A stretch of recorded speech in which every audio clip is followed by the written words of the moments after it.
Merry Christmas, everybody. Hey guys, it's Chris, and in today's video, I'm talking about A Scooby Doo Christmas. What's New Scooby Doo consisted of 3 seasons and 2 holiday episodes, Halloween and Christmas. I really do like the Halloween one with Kiss, but I really do like the Christmas one with the headless snowman.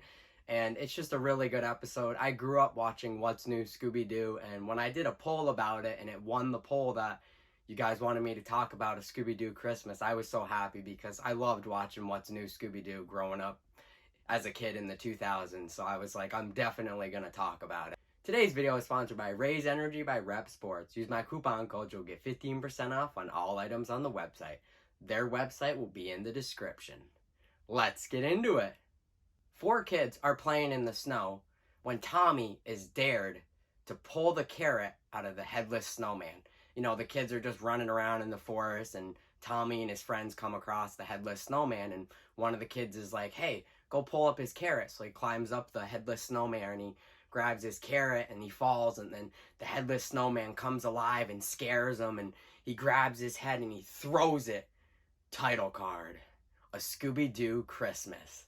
I just really like the opening because it's like, it definitely establishes, like, yeah, he may be a snowman, but he's still pretty creepy. The gang arrives in a town called Winter Hollow. Now, Winter Hollow immediately reminds me of something out of like Sleepy Hollow, you know, a small town getting terrorized by some monster. So I definitely got Sleepy Hollow vibes to literally the name of the town, Winter Hollow. And they soon learn once they arrive in town that Winter Hollow doesn't celebrate Christmas because of the headless snowman. And the headless snowman, they say he's been terrorizing the town for years. So it's not like this is the first Christmas where, you know, he's been terrorizing the town. No, he's been doing it for a couple years now. The gang decides to stay at the town's inn because the bridge is out because of the storm. Immediately, I'm going to talk about the 3 red herrings. You know, one of the red herrings is the Innkeeper, because every time the headless snowman destroys all these houses, you know, particularly their chimneys, the family has to move out of the house and they have nowhere to stay, so they have to stay in the inn. His business is booming because of the headless snowman. So it's like, that's the first red herring. And then the second one is the sheriff herself, Sheriff Perkins. She's a red herring because every time the snowman attacks, she just appears immediately right after. Like, that's not suspicious at all. Like, the headless snowman just attacked and, oh, here comes the sheriff. So that's another red herring. And then the third red herring is Professor Higginson. He is obsessed with finding this gold. Like, it's like, okay, I need to find this gold of Black Jack Brody. And, you know, that's pretty suspect. Like, he wants to find this gold that's hidden somewhere in this town. So those are the 3 red herrings of the episode. I also wanted to mention Professor Higginson. He's obsessed with the gold, like finding the gold, but he's also obsessed with the headless snowman himself. So that's definitely like suspect. Like, dude, why are you so obsessed with this headless snowman that's literally terrorizing this town? In a lot of Scooby-Doo episodes, they have like 2 or 3 suspects to be like, hey, this is awful sus, or this person definitely seems like a red herring. So A Scooby-Doo Christmas is no different. There's red herrings to throw you off. Like, maybe it's that person. I don't know. She's pretty sus. It could be her. When the gang arrives at the inn, they're just chilling inside the inn. Shaggy and Scooby are in the kitchen, and you know, the earth essentially starts to shake, and then they realize that the headless snowman has attacked Tommy's house. And Shaggy picks up a brick, and it's like super heavy. And right then and there, I was like, wait a minute, that's awful sus. Like, these bricks are heavy. That's gotta be the gold. But the snowman doesn't know that. But you can definitely catch that early on in the episode. Like, wait, why are those normal bricks so heavy? Because they're gold bars. So the gang investigates where the headless snowman is gonna attack next. Jeb's house. So they get there, and, you know, they check it out. They're about to leave him a note like, hey, you're in danger. A gust of wind blows out the fire. The lights go out. And then the headless snowman smashes in through the door. Fred, Daphne, and Velma are hiding behind the curtain. Shaggy, he's like almost like a lamp. He's got the lampshade on him. And then Scooby's like a rug. And he just goes in, tacks a picture frame, and then he just starts destroying the chimney. And then a brick makes his head fall, and he gets right by Scooby, and he's like, Achoo! Scooby's like, Kanzunte. like what, however you say it, excuse me. And then the headless snowman starts chasing him. And I really like this sequence because the music they play during the sequence is very catchy and very Christmas themed. Santa Claus, Santa Claus, one gift's enough for all of us. Santa Claus, Santa Claus. Definitely like that part just because the music is so catchy during that sequence. And a lot of Scooby-Doo episodes, or 90% of the episodes, they play music during the chase scene. So I'm glad they chose something Christmas themed and very catchy during this chase scene. Scooby and Shaggy are chased onto a frozen lake, and they essentially fall, like it shatters and they fall into the water and they become icebergs.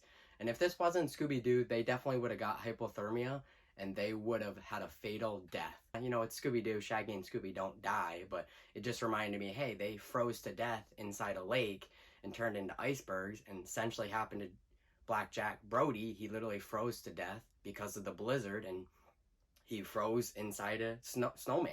That's pretty dark for Scooby-Doo, being frozen inside a snowman, and then your ghost literally runs around as a headless snowman, terrorizing the town. Yeah, that's pretty dark enough. Shaggy and Scooby stay left behind inside the inn, you know, to stay warm and, you know, just stay there, have some hot cocoa. And then a gust of wind happens and it blows out the fire, and the headless snowman attacks, grabs his head, throws it right at him. It sticks right into the wall, and they're running upstairs and they fall into a box of Christmas lights, and then they're on the rooftops getting chased by the headless snowman while they got these Christmas lights wrapped around him. He flings it and he flies around, and then they essentially lure the headless snowman to where Freddy has his trap. He's got like these 2 rows of heat lamps, and they essentially lure him to there. But Freddy takes the mystery machine and drives and blocks him, and he literally melts right there. The part where the headless snowman is melting and he's like, I'm melting, reminded me so much of like a reference to the Wizard of Oz. It's when they throw water on the witch. She's like, I'm melting.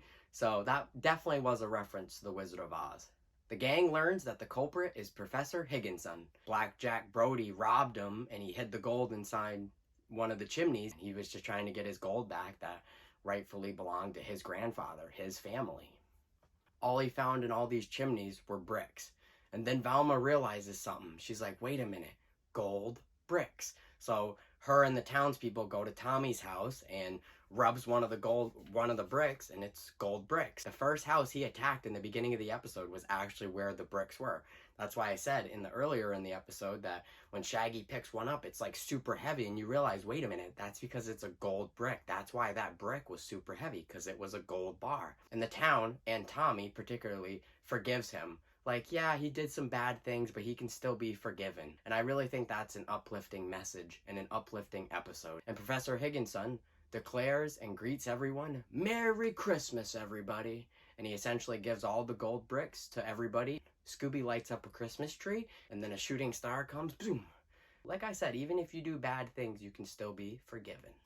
So yeah, if you can tell, I really enjoyed this episode. I've seen this episode probably 15, 20 times, especially growing up as a kid. This was one of my favorite What's New Scooby-Doo episodes. And if I really had to have one complaint, it would be that they call the snowman the headless snowman, but he's not really a headless snowman. He kind of just takes his head off once in a while and he throws it. So he still has a head, so he wouldn't be a headless snowman. So that's my only complaint. But I still think he's like a creepy monster of the What's New Scooby-Doo. One of the best, definitely in the top 10. And especially when he smiles and he's like, it's just so creepy. I really do like What's New Scooby-Doo, and it's one of my favorite Scooby-Doo adaptations, if not my favorite one. Yeah, Mystery Incorporated's good, and Scooby-Doo, Where Are You from the 60s is really good, but I will always have a place in my heart for What's New Scooby-Doo. I'm Spider-ManChris, and I'll see you in the next one.